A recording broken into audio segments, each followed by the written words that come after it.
light within my heart, light within my thoughts, light within my words. May one and all and everything, blessed and loved, ever be. Welcome. I am Sister Who. I began my life within a Roman Catholic context, and from there went to Protestant, Pentecostal, Charismatic, Episcopal, Presbyterian, United Methodist, Unitarian Universalist, etc. Wide range of different things. But in any case, the first part of my life was in some form of Christian context. I think I've kind of outgrown every church I've discovered so far in terms of getting a broader and broader idea of God and so forth. It's not so much a concern of mine how one perceives God as that one has some sort of empowering relationship with whatever they understand to be greater than themselves. All of which is just to say, a kind of a lead-in, I suppose. One of the ideas that came up numerous times within that Christian upbringing was the notion of being in the world but not of the world. To first understand what it is we're talking about, I guess, as we say in graduate school, to deconstruct the phrase a little bit, what do we mean by being in the world?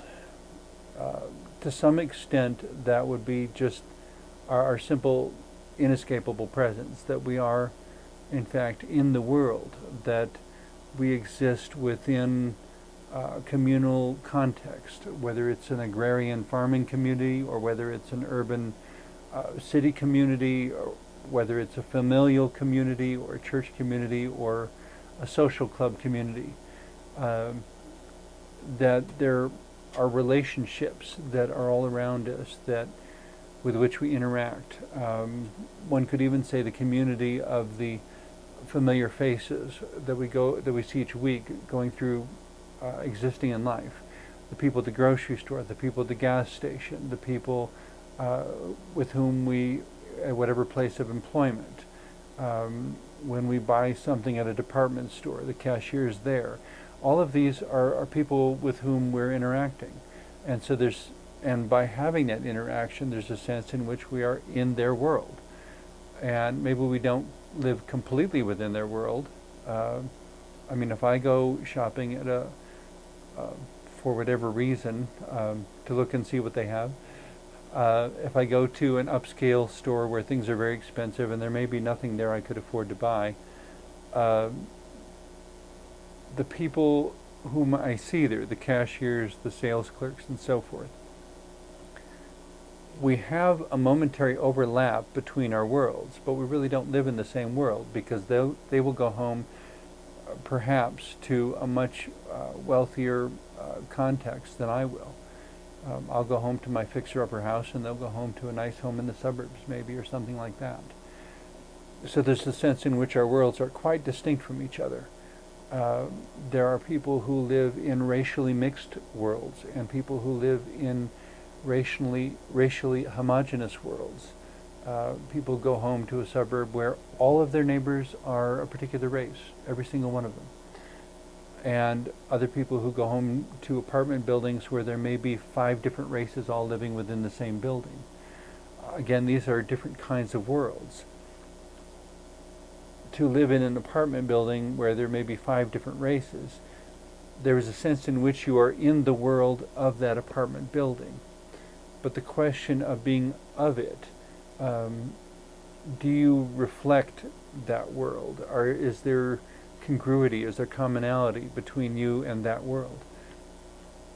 If, for example, there was someone who grew up in an environment that was racially not mixed, they never saw anyone except members of their own race. I was watching television the other night and they were interviewing the actor Jamie Farr, who I believe he said he was Lebanese, and consequently has a very large nose, because that's one of the physical characteristics. And he said, well, in his neighborhood, everybody had large noses. He didn't think anything of it until he got outside of his neighborhood and started meeting all these people who had small noses. And he thought it was kind of funny that they all had such small noses. Um, and it wasn't a question of value, it was just a question of noticing the difference. In being in those other worlds, though, he, in a sense, found that he was not of that world. And so he had to learn how to relate to people who were different from himself. And that's something that if we venture outside of whatever context in which we were raised, then very likely at some point in life we will all find ourselves in worlds that don't reflect who and what we are or where we came from. When I lived in New York City, I was not of New York City. I was a small town boy from a Germanic farming community in Wisconsin. And so I was in New York City, but I wasn't of New York City, which is where the friends and acquaintances I met there were forever worrying about how I was going to be victimized because I was so naive and so trusting that they were just sure somebody was going to take advantage of that and really hurt me. And it was sweet, it was charming in a way. Thankfully, nothing ever really did happen. Perhaps I'm one of the lucky few, I don't know, but it was easy to see how someone in that environment would reflect that environment. And even after living in that environment for an entire school year, there were still a whole lot of things about me that did not originate from the environment of New York City, but were clearly from somewhere else. So I was in the world of New York, but not of the world of New York City in particular. Applying that to spiritual, ethical, moral, religious sorts of contexts, when this idea comes of being in the world but not of the world, it's kind of this invitation or challenge even to dare to be different, to dare to march to a different drummer, that even while you are in a particular place, if you're in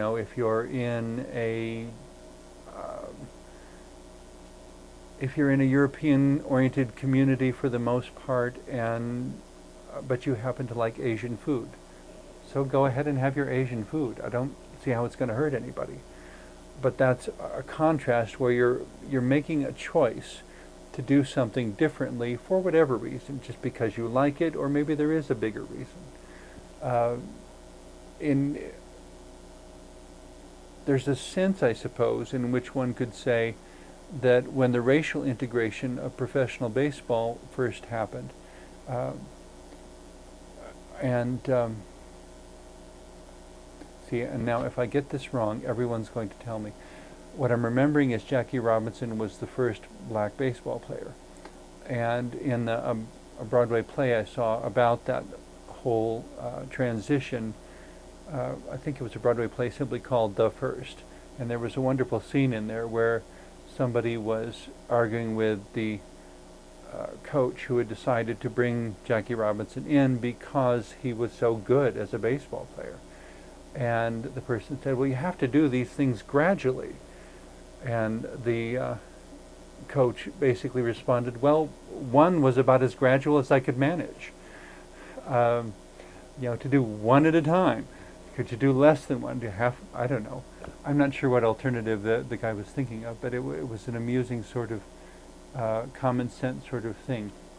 Because clearly the coach didn't really care one way or the other what somebody's race was. He wanted a good baseball player, and Jackie Robinson was a good baseball player.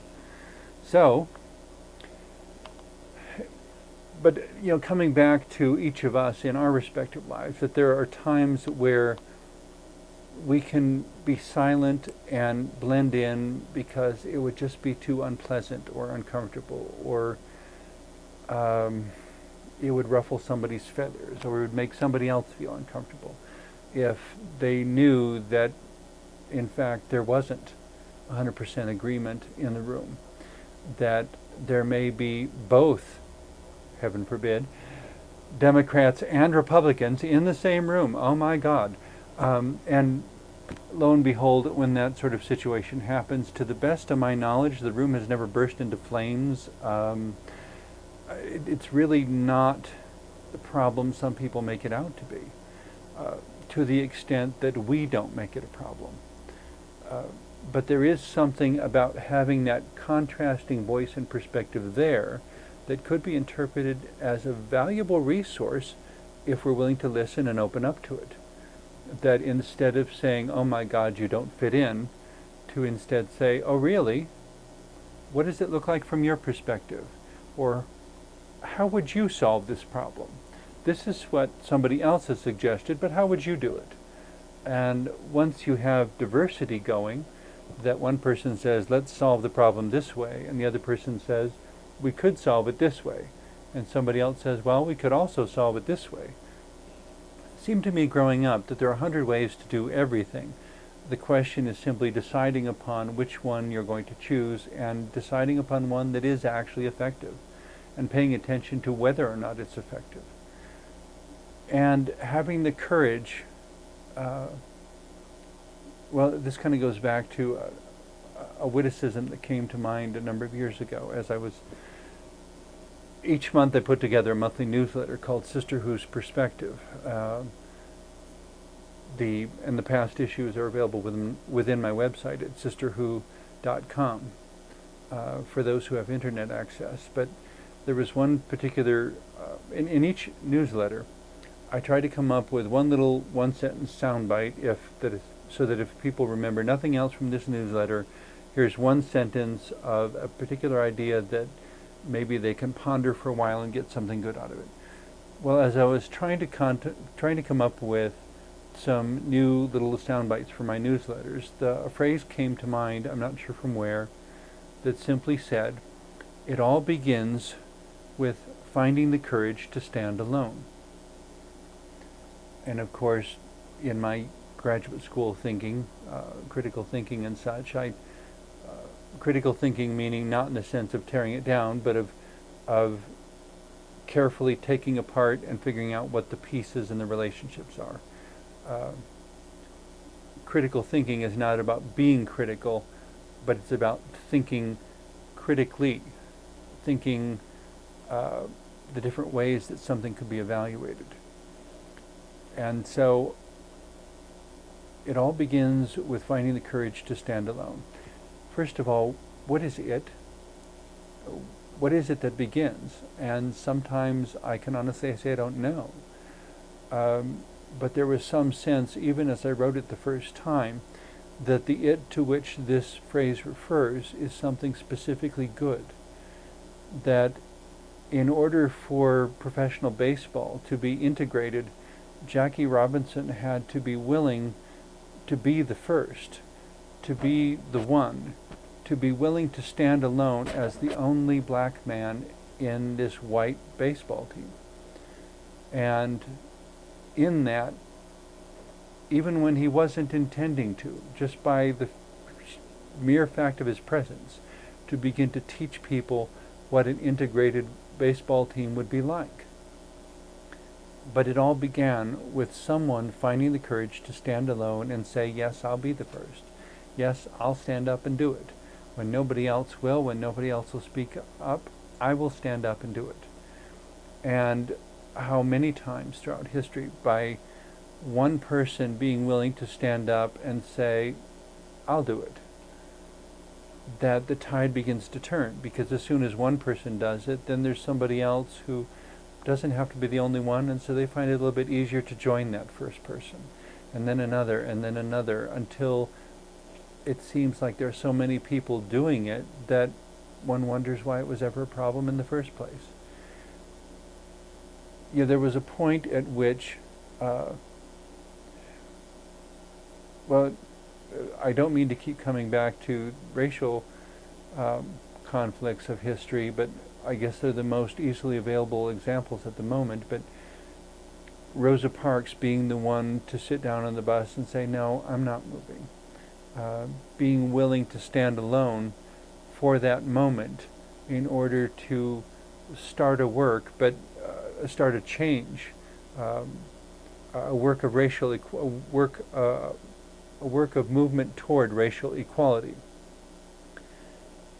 But of course, in that moment, she couldn't have known that anybody would follow. She couldn't have known that a movement would in fact be started by it. She was simply being in that moment, doing what she could as a single individual and finding the courage to stand alone. Being in a world, but not of it. Being in a world where discrimination was the norm, but she chose not to be of it. She chose to go with her own integrity and to be her own person and to shrug off whatever peer pressure or governmental pressure or legal pressure anyone wanted to place upon her, and to stand in her integrity, to be in the world but not of it. And by not being of it, ultimately, in her case, the world changed. And we never know when we might be the one, like Rosa Parks, who initiates the change that humanity desperately needs. I say desperately needs because there were all sorts of growth and collaboration and harmony and ways of exchanging ideas and of developing ourselves that were not possible until we could get past this question of, yes, but what race are you? And, well, what does race have to do with riding on a bus? You know, it has to do with whether you pay the fare and sit on the seat and get off at your stop. You know, whether the bus driver drives the correct route. It has nothing to do with race. You know, in the present time, there's different places around the world where, and within many religious contexts, where the definition of marriage is being argued. Well, what does gender really have to do with marriage? Marriage is a matter of commitment, a matter of supportive relationship. It may or may not involve children. There are many opposite-sex couples who are choosing not to have children, furthering the definition of marriage and being a couple as being distinct from whether or not it has anything to do with children.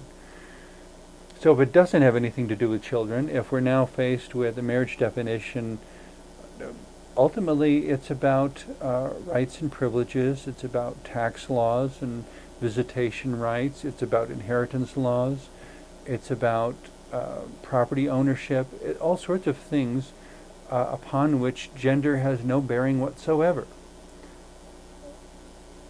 And if we allow that, if we allow each matter to be concerned only with what it needs to be concerned with, if we are willing to find the courage to stand alone, if we are willing to be in the world but not of it, we give the world the opportunity to become something else, to become better than it has been.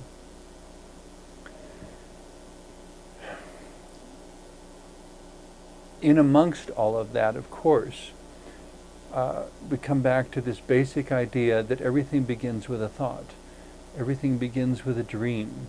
You know, Martin Luther King said, "I have a dream." And there are people who, from every race, Latinos and Asians and every continent on the planet, who have had dreams, who have had aspirations, who have created beautiful things. First they had to have the dream. Then they had to have the willingness to put it out where it could be shared, to work toward manifesting it, toward converting it from something intangible to something tangible. There was a time at which the Michelangelo's David did not exist. There was a time at which the Great Wall of China did not exist. There was a time at which the Eiffel Tower did not exist. When the Statue of Liberty was simply an idea in an artist's mind, and then they had to figure out, okay, so if we were going to build this thing that I've just imagined, what would it take? And again and again and again, I find it's not about saying what's possible or impossible, but simply about asking, what would it take? And to me, my suggestion is that all of the best works of humanity, individually and collectively, the best works of individuals and the best works of community, always require truth and honesty. That anything that has involved dishonesty, that has involved treachery, that has involved creating something at the expense of someone else, in a way that, in a sense, in a metaphorical sense, leaves the work soaked with blood. That this was built by the blood of whatever people. All the best works, would not abide that. Those that have, to my understanding, are crumbling.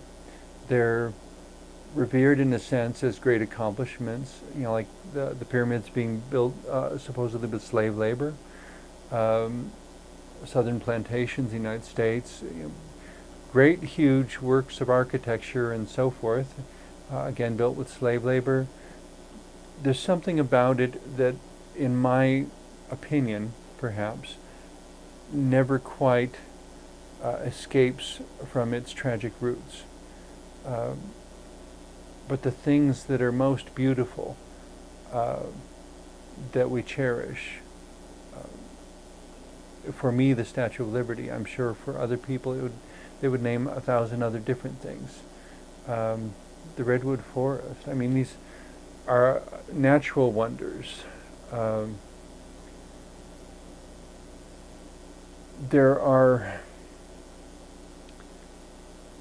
It's when we put our greatest truth and our greatest integrity into it that it becomes the least amount of struggle to inspire others to join and to move humanity in that positive direction.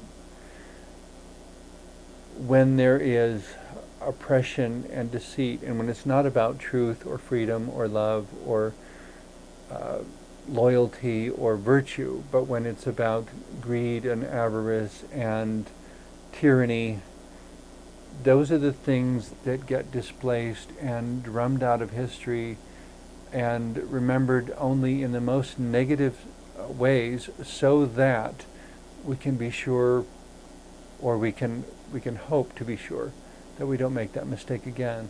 A friend and I, quite a number of years ago, visited the Nazi concentration camp of Dachau in the area of Munich, Germany. And I'd always heard from people who visited concentration camps of how depressing they were and how dark and dreary and how, it was so awful. And so I was kind of bracing myself for that as we arrived at Dachau. But it was quite the opposite for me, and that was a little bewildering. Because first of all, there were only two or three cars parked outside the entrance. And next to those 2 or 3 cars were about 15 school buses. And everywhere we went inside, there were high school kids all over the place, examining this place and checking it out and seeing what it looked like and what was the history here. And then we went eventually to the administration building, where a sort of museum had been set up. And it was interesting to note that what attracted the students' attention most was the guest book, where they were going through page by page, line by line, seeing who had been there, who had visited the camp, who had signed the book, and what they had written about their, next to their name, where they signed the guest book. For myself, as we went around the camp, because there were such harsh living conditions immediately after World War II, all of the old buildings had been torn down and used for firewood, if I understand correctly. So the original buildings weren't there. It was just a big bare field. But as we followed this walking path around the circumference that kind of been laid out so that people could see the different areas, every 50 feet, it seemed, was another memorial. The Protestant memorial, the Jewish memorial, the Catholic memorial, the artistic memorial, the GLBT memorial. The place was so inundated with memorials and artistic works. And on the back side of Dachau, there was even a gate that led into a convent for a convent of nuns who had defined as their spiritual purpose to position themselves at Dachau Um, and pray for the healing of the nation, of the people, of everyone affected by it, of the spiritual and emotional and psychological undoing of all the evil that had happened there. And I mean, that was their basic reason for existence, is their daily duty was to pray for healing related to the concentration camp of Dachau. And so yes, I saw the crematorium, and I saw the showers, and thinking of the horrible things that happened there, and they were tragic, horrible things, of a time of great psychological confusion on a societal level. That there was insanity run amok in ways that have happened very few times, or relatively few times throughout human history. Certainly there have been other times, unfortunately, but somehow all of that paled in comparison to the outpouring of wisdom and love with which everybody who could had touched the space. All that being said, I'm sure that people will continue to go there and have each person have their own experience according to whatever the experience was.